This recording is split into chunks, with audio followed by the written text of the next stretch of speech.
ایک بادشاہ نے ایک دن اپنے وزیر کو بلا کر کہا، عقل مند تو ہمارے محل میں بہت سے ہیں، ایک بے وقوف بھی ہونا چاہیے جو ہماری تفریح کا باعث ہو۔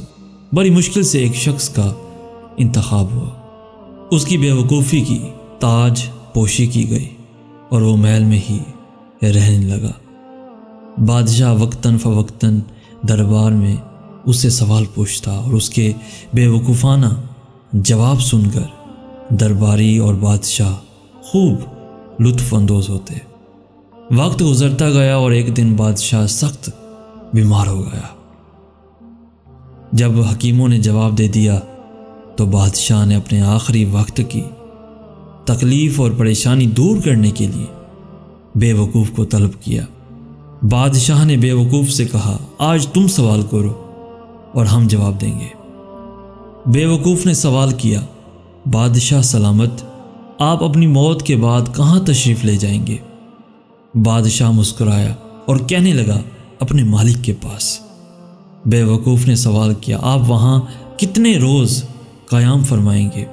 بادشاہ ہنسا اور بولا، ہمیشہ ہمیشہ کے لیے۔ بے وقوف نے سوال کیا، پھر تو آپ نے وہاں اپنے آرام اور قیام کے لیے انتظام بھی خوب اپنے شایان نشان کیا ہوگا۔ بادشاہ ایک دم خاموش ہو گیا اور جواب دیا، نہیں، میں نے تو کوئی انتظام نہیں کیا۔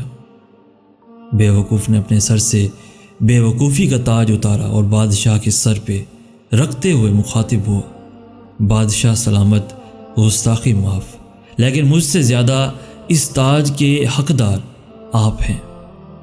جہاں رہنا نہیں تھا وہاں اتنی بڑی سلطنت بنا لی، اور جہاں ہمیشہ ہمیشہ رہنا ہے وہاں کے لیے کچھ بھی نہیں۔